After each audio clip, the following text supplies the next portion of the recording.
Saul told his son Jonathan and all the attendants to kill David. But Jonathan had taken a great liking to David and warned him, "My father Saul is looking for a chance to kill you. Be on your guard tomorrow morning, go into hiding and stay there. I will go out and stand with my father in the field where you are. And I'll speak to him about you and will tell you what I find out."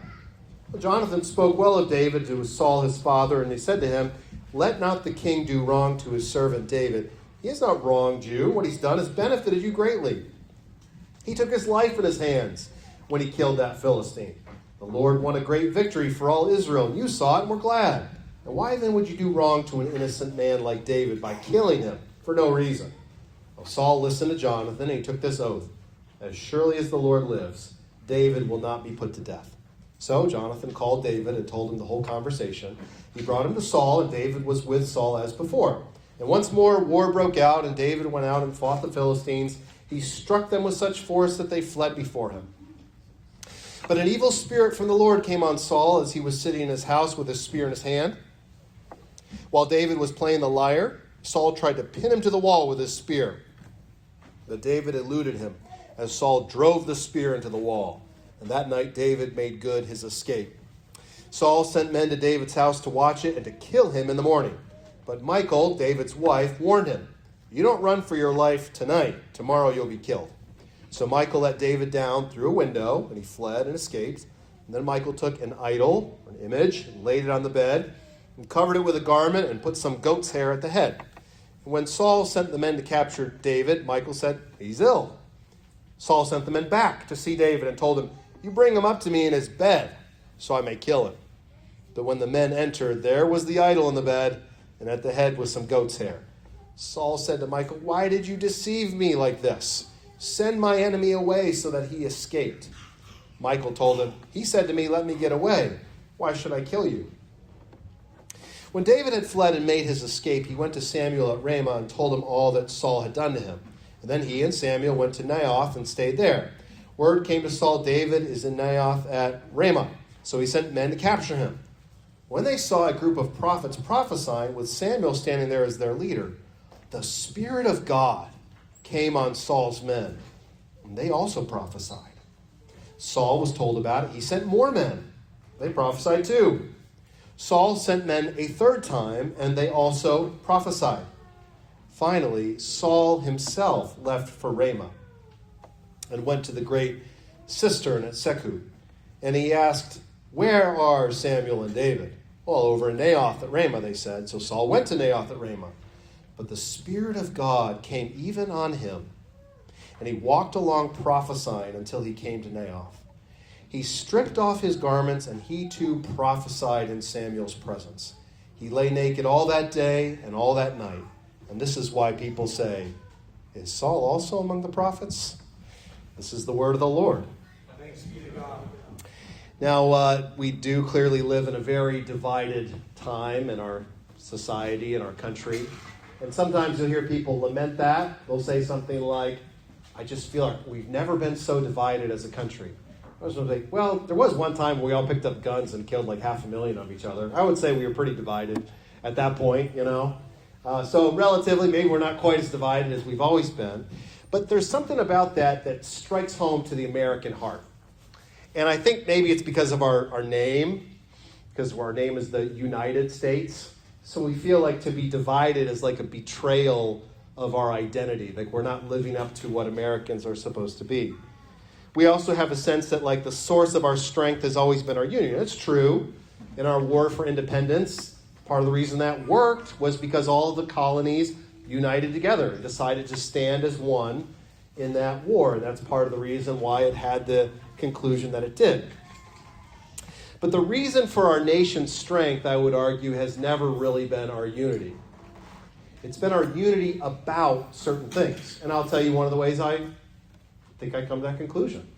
Do you think we're the only united country in the world? Plenty of countries have been very, very united about all sorts of things, you know? Been very, very united. But it depends what you're united about, right? Just being united isn't going to solve anything. And the truth is, like, if our country, it may be true that our country has never been more divided, but but it's also true that our country has never been so wicked. So what are we going to do? Even if it's your own countrymen or your own family members, hopefully you know it is not good to be united with people who are engaging in insane, self-destructive, or evil behavior. There has to be a distance from such people. You have people like that in your life, if you have any sense about you, you'll start putting distance between you and an evil, insane, self-destructive person, right? You'll start to put some distance in. There'll start to be a division. Is that your fault? Well, not necessarily, right? If you're saying I can't be united with you in your self-destruction. So what's worse than being divided is what? Being united in evil. Someone says, I'm about to go do some evil stuff. You're like, I'm united with you. You and me, we're together no matter what. I will never break our union. But sometimes the union has to be broken. Some unions are actually impossible. We can't just set aside all such considerations of good and evil. So Christians, when we look at the world, we're not just saying what we really want is everybody to be united. No, of course we want that. That'd be a wonderful thing. But what we want more than anything is we want the right side to win the war. What we see is a worldwide battle of good and evil. We've talked about that over the past couple weeks, and we're going to continue talking about it. The reason it's important because we're looking at this story, and you may get the impression this is just a story about a guy running through the wilderness so he doesn't get killed. It's just a story about a guy named David who really, really didn't want to be killed, so he's running from the police, basically. Well, that's to make the story way too small. Actually, what you need to see is this is the big story. This is the story that's still going on in the world today. It's the story of the cosmic battle between good and evil. It's the story of our world. This battle is still being fought today. The question is, who's going to win? And in that war, there really are two sides. There really is a side of good, and there really is a side of evil, and there can't really be a true union between them. And as we'll see today, that line between good and evil, those battle lines get drawn in very inconvenient places. Sometimes a country is divided between good and evil. And so that's the war is still going on today. And this means that as much as we may want peace, sometimes it's impossible. Wonderful place in Psalm 120. Maybe you remember this verse. The writer says, "Too long have I lived among those who hate peace. I am for peace, but when I speak, they are for war." So if you've experienced that in your life, like with people that you genuinely want to have a peaceful relationship with, but it seems that when you speak truth, you are for peace, but when you speak, they are for war. Is that your fault? Is that to be laid at your side? No, if you're standing on the side of good, who's really to blame there? It is those who are in rebellion against truth and goodness and God. They are the ones who are truly to blame.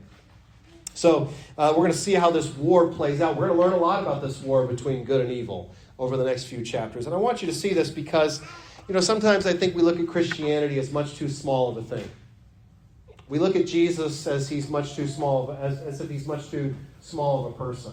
We basically think like this, like there's a lot of things going on in your life. You've got your work life, you've got your family life, we've got our civil society that's going on, but it's also very important that you also consider your spiritual life too, that you add that on into your life. Get a little Jesus because, one day this life is going to be over, and then what's going to happen to you? So do you want to go to heaven or do you want to go to hell? So it's very important you have that future thought that you don't just completely ignore your soul. And sometimes even as Christians, I think, we kind of package our faith like that to the world around us. We say, yeah, life is going really good right now, but what about in the future someday? What about your soul? You also have to think about that component. Have a well-balanced life. Don't put all of your eggs in one basket. Also think about your soul and about your spiritual life. But the Bible has a much bigger picture of the world than that. And it says what we're doing here as followers of Jesus Christ is we're talking about the war. That is the story of our world. And this war takes all kinds of different shapes. And I think maybe the clearest way we see this is in our anxieties about our children. Moms and dads, we have anxiety, don't we? It's impossible to not be a kind of a stressed parent because we want something very badly for our children. And we're stressed when we have all kinds of anxieties about their future. If you're a parent, you are probably aware and concerned, at least at our church, moms and dads, I would say you are probably aware and concerned about forces that would abuse, corrupt, deceive, and otherwise destroy your kids. I'm just going to guarantee you're a parent. You think about that every day. the forces in the world that want to abuse, corrupt, deceive, and destroy your children. You're thinking about it all the time. Now, sometimes that's a specific bad guy. You're like, yeah, I want my kid to stop hanging out with that kid. That kid right there. He's the bad guy. He's the villain. Or sometimes it's a teacher, or sometimes it's a neighbor. Like, we can identify that's the bad guy in the fight against evil that's trying to destroy my children. But isn't it true that most of the time it's a little bit more nebulous or vague than that? The enemy is invisible and elusive. We say, someone's out to get my kids. You say, who? Well, you sound like a crazy person. Like, well, it's not a person. It's just out there. It's in the world. They're trying to get my kids. And of course, there's people in the world that laugh at us for thinking like that. But what we could really say is all kinds of people could potentially be enemies. In fact, moms and dads, isn't it true that sometimes we ourselves are the villains in the story? Sometimes the evil that our kids need to be protected from is the evil that's in our own hearts as parents, right? So all kinds of people are potentially enemies. What the Bible says is, don't be deceived by the fact that it's not very clear that the enemy isn't wearing a uniform. There really is an enemy. And it may look very uncoordinated. Oh, it's just stuff that's on TV. It's just stuff in the schools. It's something the neighbor kid is dealing with. It's just something in the air. It's something in the music. It's something in the video games. Just something in the air. It's something at the hospital. It's something in the drugs. It's something in the water. You know, it seems very uncoordinated. There's no master plan behind it. Oh, but there is a master plan behind it. It's a demonic, diabolical force. There is a supernatural force in this battle of good against evil. And that means that force can appear in all kinds of places. It's a little bit like the great movie, The Matrix, right? So many lessons to learn from The Matrix. We should talk about that sometime. And one of those is what? That anybody has the potential to become a deadly agent of the system, right? That, like, when you're walking around the world, you always have to have your guard up. Okay, you always have to have your guard up, because at any point, your very best friend, person standing right next to you, can suddenly be taken over by the evil system and become a deadly enemy. That's what it's like living in this world of good versus evil. When we say we're in a battle of good against evil, some people say, well, you're trying to demonize certain people, or you're trying to make certain people into evil. It's like, no. Like, me too. The battle is going on in my own life. But that absolutely is the battle. That absolutely is the war that's happening today. And behind all of this, there really is a superhuman force, a supernatural force that is coordinating this battle of good and evil. And it happens in all kinds of ways. That battle sometimes takes on political significance. See, sometimes Christians, we don't want to take a side on a political issue. We say, oh, that's just politics. We Christians, we care about right and wrong, good and evil. You're just talking about politics. Yes, friends, sometimes good and evil starts waving political banners. Sometimes that political evil, sometimes a political candidate can become an embodiment, an agent of the evil system. Sometimes the war there's a medical front to it. The things that are done in the name of medicine and healthcare can be evil. Like abortion is healthcare. It's like, no, I'm sorry, it's demonic. That's the battle of good and evil. Just because it happens to be performed by people wearing white coats. Like, I'm sorry, it's not just a medical question. It is the same battle of right and wrong. The battle can have a technological front. And anybody here can look at what's happened in our technology over the past 30 years and not think that there's forces of evil that are using that as a sort of an agent of the evil system? Of course there are, right? So these battles can have all sorts of different fronts. They can have an educational front. This is why parents were not just like, yeah, sure. You say, oh, you just want to educate my kids. Oh, it's education. But teach them, I just want my kids to be educated. You're going to educate them, right? Just making my kids smart. It's like, no, we don't think that. We believe even there, the agents can appear. So it can have an educational front, a technological front, a medical front, a political front. All of these can be fronts of the same war between good and evil. Okay, so this is what's going on. This war is still continuing today. And right here in this story, Saul has become a true agent of the evil system. And he's trying to hunt down and destroy the man who represents God's purpose. Remember, it's not just like, oh, David's a good guy. He's the good guy in the story. We don't want him to die. David is the hope of Israel. If David lives, and we have like the benefit of hindsight, we know what David will do when he becomes king. What's David going to do when he becomes king? He's going to set up a little paradise on earth of God's kingdom where God's people will worship him, where they will be blessed. They're not going to be a famine. They're going to have their barns full of food. Their animals are going to be well. Their families are going to be safe. They're going to be living, communing, and praising God. It's going to be a golden age in Israel. But before you get to that golden age, David has to survive all of these attacks. Now, there's 4 episodes here, and we're just now jumping in to look at the actual episodes of the story. These episodes are all tied together by Saul trying to kill David. So the whole chapter 19 is Saul tries to kill David. Unsuccessfully, I might add. And notice that mostly Saul is using agents to try to kill David. Not a lot of Saul trying to kill David himself directly. He's trying to get other people to help him. He talks to his officials in verse 1. It says, Saul told his son Jonathan and all the attendants to kill David. This whole chapter, Saul is dispatching men, sending men, giving them a job. I want you to help me kill David. But why doesn't Saul just do it himself or try to do it himself? Well, I think there's a lot of reasons for that. But what I want you to notice is that evil, in this battle of good and evil loves to recruit. People who sin love to know that other people are committing the same sin as them. It makes them feel really good about their sin. And as we talked about late last year, one of the greatest forms of evil in the world is the evil the evil that sells evil to other people. And you see that happening in our world today. Not only are people they're not content just to sin themselves. They insist on celebrating and encouraging and stoking the fires of sin in other people's lives. It's an astonishing thing. There are sins that they personally would never be tempted to commit.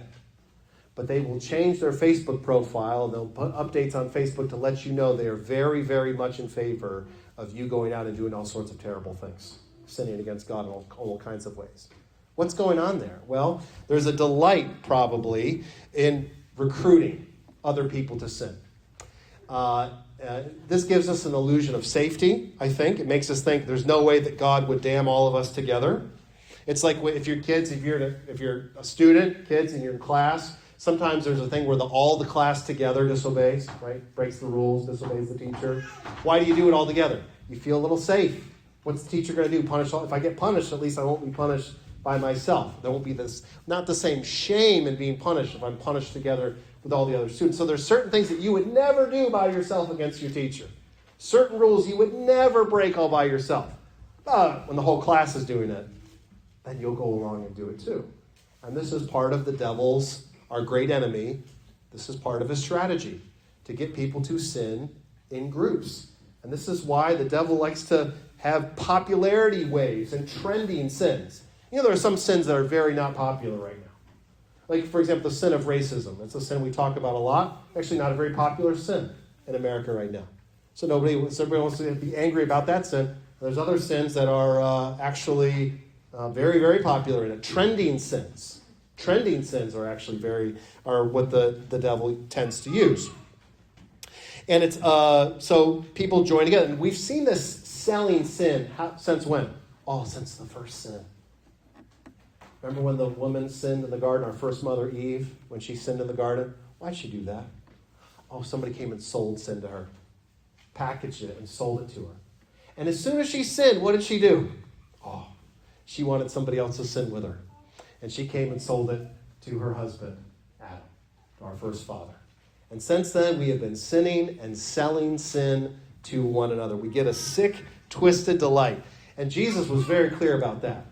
You may think, I think one of the things that's going on there is people like to see people doing things that are more wicked than they're doing themselves, because it makes them feel like, hey, if anybody's getting in trouble, it's going to be that person and not me. And so they like to see that, and they encourage people. They egg people on. They encourage them. Kids, be very cautious about this, that you're not the friend that's encouraging your friends to go do foolish and wicked things. That you're not egging them on. You wouldn't do it yourself, but you're encouraging them to do it. A lot of times we think, well, I'm not the one sinning, so I'm not going to be the one that gets in trouble. The Lord Jesus Christ says, if anybody teaches my children to sin, it'd be better for that person to have a millstone hung around their neck and chucked out into the ocean. Jesus says, I take that even more seriously than your own personal sin. the sins that you incite in other people, it's like the most serious sin that you can do. So, interesting. Saul is recruiting. We saw last week he tries to use the Philistines. He wants the Philistines to kill David for him. Now he wants his servants to kill David for him. Now he wants his kids to help him kill David.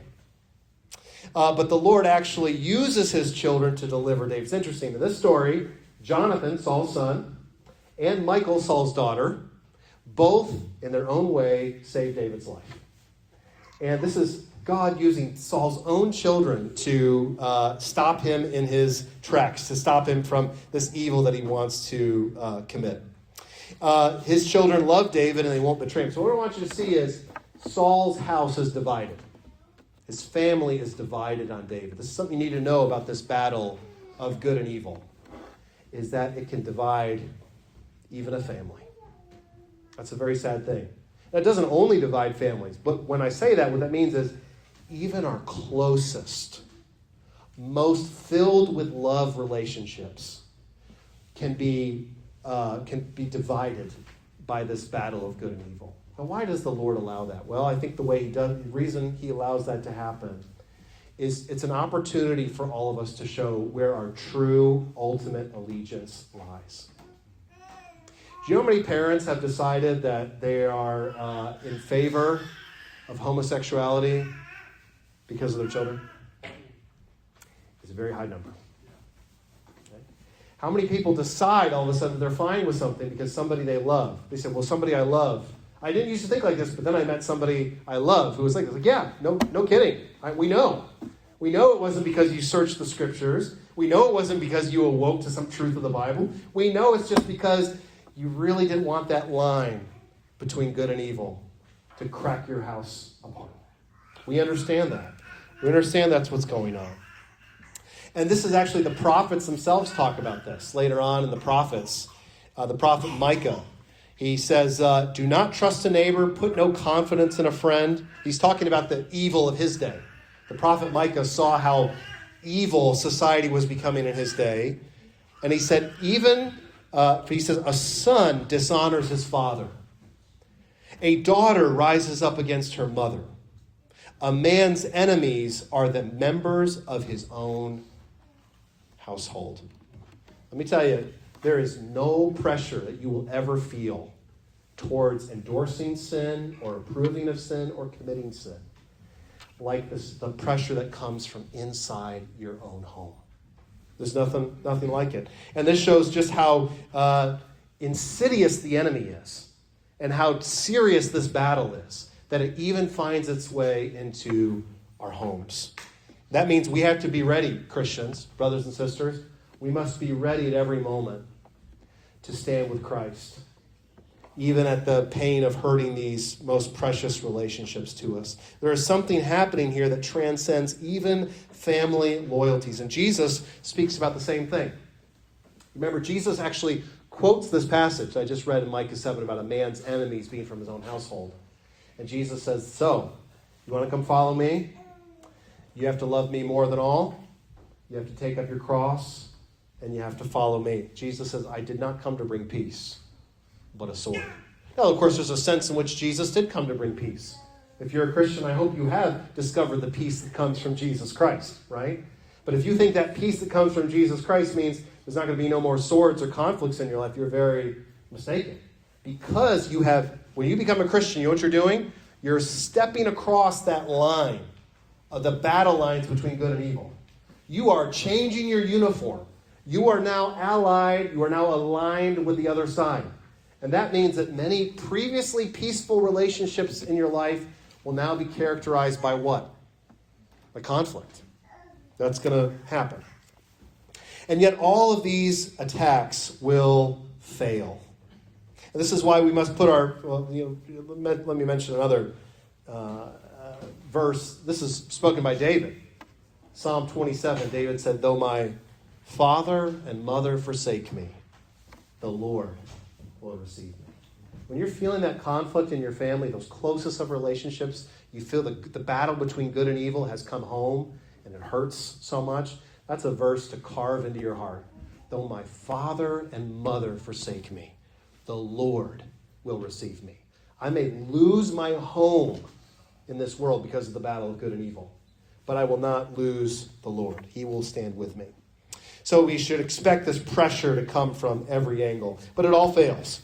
All of the attacks against God's chosen one will not succeed. That's the other promise of 1 Samuel 19 of all these chapters. Is that you got Saul like racking his brain. He's a king. He has so much more power than any one of us in the room. And he just wants to do this very simple thing. Oh, it's so simple. I just want this one guy wiped out. I just want this one guy taken down. And Saul uses all of his brains, all of his power, all of his influence, all of his money, and he can't make it happen. He cannot take David down. And all of these attacks will fail. And there's the reason why, of course. Proverbs 21:30 says, there is no wisdom, no insight, no plan that can succeed against the Lord. Ain't gonna work. If you think you've cooked up some plan that's going to allow you to indulge sin, allow you to align yourself with a side of evil, and you think it's going to have a good ending, you're wrong. No plan can succeed against the Lord. This is a perfect illustration of that. And notice how Saul is progressively disabled. Everything that Saul tries to do, it doesn't work. So Saul first like, I'm going to attack David. And then Jonathan comes like, Dad, come on, that doesn't make any sense. So first of all, that's kind of a nice one. Saul listens to Jonathan. He says, okay, as the Lord lives, he says, as surely as the Lord lives, David will not be put to death. So you're speaking better truth than you know there, Saul. You're absolutely right. David will not be put to death. So that cools Saul down. Later on, Saul is, once again, David is playing the lyre in the house while the evil spirit from the Lord is tormenting Saul. Again, that's probably this agony of like Saul's mind is running on autopilot. You know that feeling when you can't shut your mind off? It's tormenting you as you're thinking about memories and you're thinking about your regrets and you're thinking all these dark thoughts and your mind's just out of control. That's probably what we should imagine when Saul is sitting there being tormented by this evil spirit. And here's David trying to minister to his boss, his king, playing the lyre. Saul stands up and chucks a spear. He threw it hard enough to drive it into the wall. That shows Saul is, he's pretty good at this. You know, most of us, we try to throw a spear, it's probably not going to stick in the wall very good. Saul, he knows what he's doing with a spear. And this shows the kindness of God disarming Saul. Even Saul's trusty spear doesn't work for him, doesn't do what it's supposed to do. And then, of course, while David's at his house, Saul sends some men to get David from his house and bring him up. David, well, he says he's sick and he's in bed. Saul says, bring him up here, bring him up in his bed. David's wife lets him down through the window. They bring the bed with some kind of a form in the bed, some kind of image or statue in the bed. Tricks Saul. He's deceived. His men are deceived, and David escapes out the window. God makes a way for David to escape. Saul is deceived and then defeated by his daughter.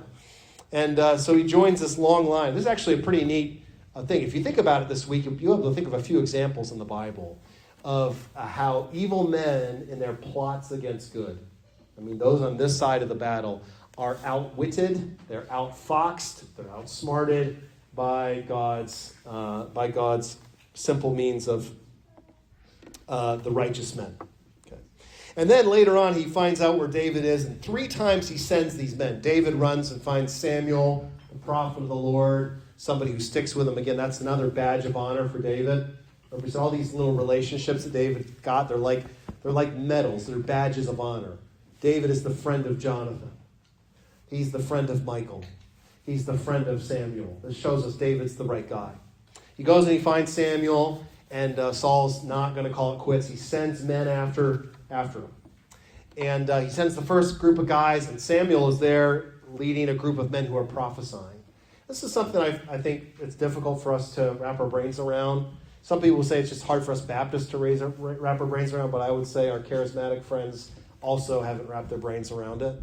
This idea of prophesying in the Old Testament basically means these are people who are, by the power of God's Spirit, they are exercising insight into God's plans and his purposes in the world.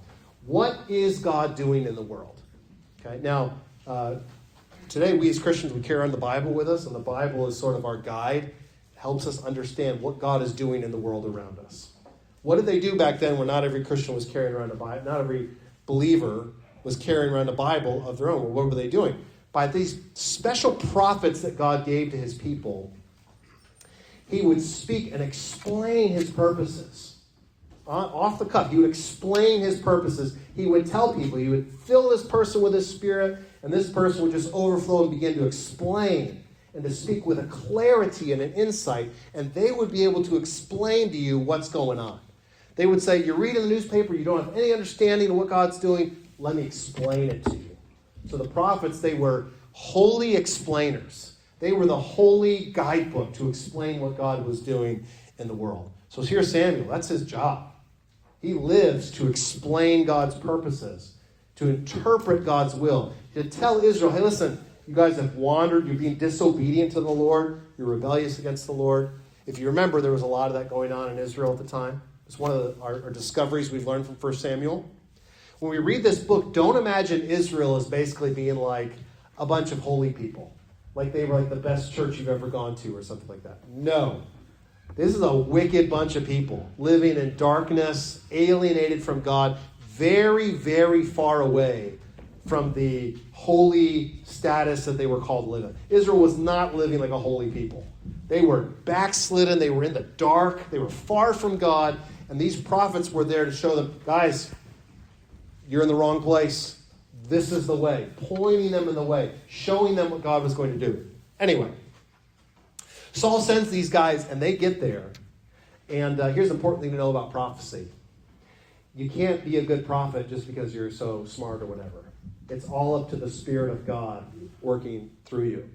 The Spirit of God can turn literally anyone into a prophet at the drop of a hat. This is one of the lessons from the Bible. There's no qualifications to be a prophet. It's just the Spirit's like, that guy, start talking. And he immediately gives that guy the power to speak God's truth to his people. There's no qualifications to be a prophet. It's just the Spirit grabbing that person and turning them into his own mouthpiece, speaking through them. So Saul's guys show up. They're here. They mean business. They are armed.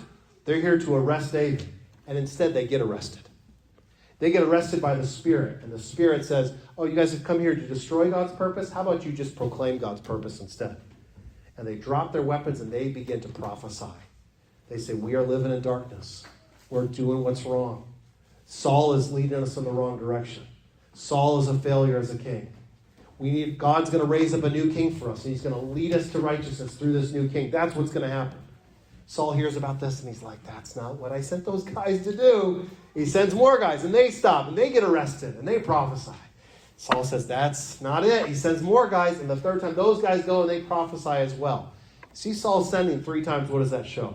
That shows how stubborn Saul is. Saul is not the take the hint from God person. He's a push, rebel, not going to quit. Doesn't matter how many chances God gives him, how many clues, how many nudges God gives him. He's lost it. So finally Saul says, I'll just go myself. Apparently forgetting that he himself has a history. He has some arrests on his record as well. Saul has more than once been arrested by the Spirit and spoken prophecy. So he says, guys, prophesy, and I'll put a stop to that. Saul goes out there. He gets arrested too. Arrested by the Spirit. Now it's not other people. Now it's Saul saying, I have led Israel in the wrong direction. I have failed. I have disobeyed the Lord. And now the Lord is going to replace me with a new king, and God has glorious purposes. I am headed for judgment. The sin in Israel is headed for judgment, but God is going to raise up a wonderful king to save his people. That shows how completely disarmed he is. Saul is confessing what he really is. Not only that, he strips off his royal garments as he walks. Now, a couple weeks ago, we saw how Jonathan, when he swore friendship to David, he took off his royal robe and gave it to David too. This is a little different though. Saul refused to honor David, and now here he is losing his royal garments anyway. Taking off all of his finery, taking off his royal robes. What's that a sign of? That's a sign of where Saul is headed. He's going to lose it all. You know where Saul's actually going to end up? Dead on a battlefield from the Philistines, who come to strip the dead and take away his crown and take away his royal robes. This is a little picture of what Saul's future holds for him. So this God is promising this is where the war is heading. That not only the Philistines, but all those who stand on the wrong side of good and evil are finally going to be destroyed. But of course, there are many more Sauls to come, even in David's lifetime. Even though David survives this attack of Saul, there's more attacks to come, and there will be more Sauls in the future. And after David passes off the scene, if we can fast forward in history a little bit, even after David passes off the scene, it really does seem like the Sauls of the world are going to win. It seems like the Sauls and the Philistines, that's kind of who's going to win the war. It seems like David has had his day, and the Sauls come to prevail, and the Sauls of the world strike with deadly force. But again, the prophets spoke of something new that was coming. They said a final victory in the war between good and evil is coming. God will raise up a new king, and he will be the super David. He will be the David to end all Davids. He'll be the son of David, but he'll be greater than David. And the Spirit of God will be with him. And David, this new David, is going to win the war. We're going to say it, David 2.0 is going to win the war the way the original David did not. And that's why we saw Jesus' life. We mentioned this last week. Jesus' life takes on the same shape and pattern as David's life. He was innocent, like David, but he is relentlessly hunted. And when he's killed on the cross, it looks like his enemies have won. Jesus was even betrayed by those closest to him, or at least David, he could say, well, at least I've got Jonathan in my corner. At least I've got this person. But Jesus was totally abandoned, totally forsaken, and he was betrayed by one of his closest friends. But just like, I love the story about David. What does the story show about David? You can't corner David. You think you got him cornered, he's out the window. Right? God makes a way of escape for David. Just when Saul thinks he's got, we're going to see this in the weeks to come too. Every time Saul thinks he's got David just where he wants him, where there's no way of escape, God punches a hole through the thing, and David is able miraculously to find an escape. And so too, when Jesus died on the cross, and they wound him up, and they stuck him in the tomb, and they said, everybody knows there's no way out of death. That's the trap you don't get out of. And on Easter morning, we're going to celebrate here on Easter in a couple of weeks.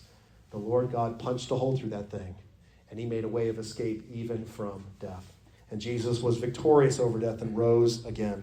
And that meant the writing was on the wall.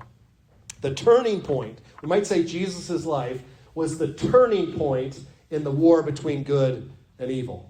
Whereas before Jesus, it looked like, well, maybe the Sauls and the Philistines are really going to win. After the victory of Jesus and the resurrection, the writing is on the wall. And it is only a matter of time. And since then, what has Jesus been doing? Well, the war continues, as we've already said. And these battle lines are cutting even into our homes, as Jesus said they would.